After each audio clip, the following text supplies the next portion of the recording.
What if I told you that the algorithm powering trillion-dollar AI systems fits in a single Python file?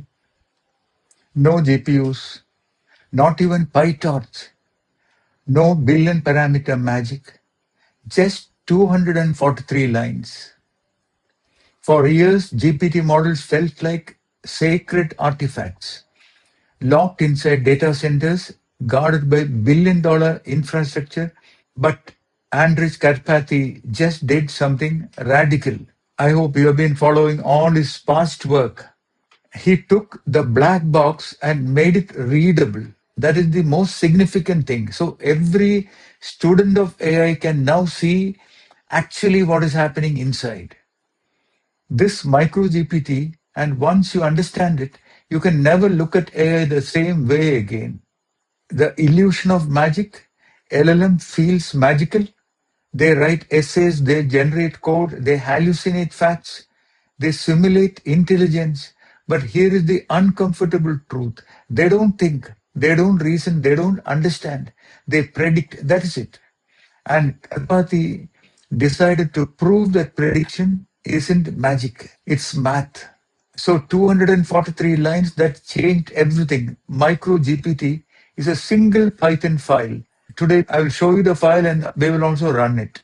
So here we have the MicroGPT file open, and there is no dependencies. There is another significant thing. So it's a single Python file, no NumPy, no PyTorch, no CUDA kernels, just a data set, a tokenizer, a transformer, a training loop, an optimizer. So we will run it here with the connected T4 thing, but we will also run it on my desktop. It's a MacBook Pro M4. That is the entire algorithmic concept of GPT is put into plain Python code, not a simplified cartoon version, the real thing, readable, traceable, teachable. And if you have watched my previous video on PyTorch auto gradient, how PyTorch tracks the history of changes made to its tensors so that we can get the partial derivative on each of those tensors. But here, Andrej Karpathy is not using tensors, and he's actually manually calculating the gradient. So in production AI, gradients are automatic. You call dot backward in PyTorch, and PyTorch handles the calculus part. But in MicroGPT of Karpathy, builds autograd from scratch. So you can actually see it's working. Every number becomes an object. Every multiplication records history. Every addition remembers its parents. So he's explaining that part in the blog article here. See the partial derivative a plus b, and derivative of this with treating b as constant is 1. Then a into b, and if b is treated as constant, answer is a. See this? And a raised to n is n into a raised to n minus 1. So these are all implemented in plain Python. So every multiplication records history, every addition remembers its parents.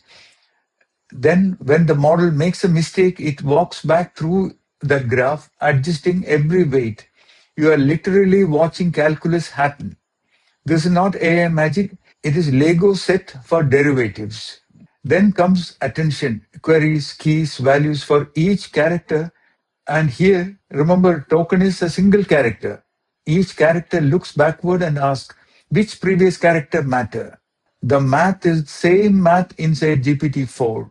Scale, dot product, attention, layer normalization, embeddings, but just smaller, slower, just human readable and runnable on our laptops. So from random noise to intelligence, at the beginning, the model guesses randomly. The loss could be 3.3, basically chaos. After 1,000 training steps, that is what he is doing here. The loss drops to 2.37, and suddenly it starts inventing new names. Like he is giving the example here. See, these are all names it guessed. And these names don't exist. It generated them, but they feel real. But that is hallucination, but you can adjust the temperature value and see the change. I will show that. And this is the moment you realize ChatGPT hallucinating facts is the same mechanism as MicroGPT inventing new names. It is probability completion, not truth. Then why do we need big data centers if GPT fits in 243 lines? Why does OpenAI need supercomputers? Because scale changes everything. MicroGPT uses scalars, not tensors. Character level tokens, not subwords. And the training data is just 32,000 names. So here, input.text, this is the training data used. Okay. And GPT-4 uses massive tensors, byte pair encoding, trillions of tokens, and GPU clusters. But the algorithm is the same. The scale is not. It is the difference between a bicycle and a rocket. Same physics, different horsepower. The bigger shift, Karpathy didn't just release code, he removed the mysticism. He made AI legible, which means understanding transformers is no longer a secret advantage. Now the advantage moves higher up in the stack. Agentic workflows, orchestration, tool usage, system design, the era of LLM magic is over. Era of AI engineering has begun. Let's run it. This is the MicroGPT.py. I've connected it to T4 and I'm running it. Okay, so here the training step has begun. It'll go to 1,000, but meanwhile, we will also run it on my local laptop. This is MacBook Pro M4. I have already set up the Python environment. So UV run Python microgpt.py. So see the speed. So it becomes completely approachable, and we can add print statement at different stages. I've tried that. So we will go over this code in depth in subsequent videos, but I just want to give you a quick understanding of what this is and how easy it is for all of us to download and run it. Okay, so let this run on my laptop, and here is the collab. It has reached 376, and my laptop is catching up. Let's keep this side by side. We started the laptop execution little late, but still it is catching up. This is T4 in Google Colab, T4 CPU, sorry, T4 TPU, but this doesn't use tensors, so it will not have that advantage. It reached 800 on the Colab notebook, and MacBook Pro is also reaching 800. So MacBook Pro is catching up. It's almost equal now. Okay, so this one is almost over, 940. I think they both are going to finish the training simultaneously. Okay, training is over, and the prediction also is over. 20 names it predicted. See here, they all look genuine. And what is the temperature he is using?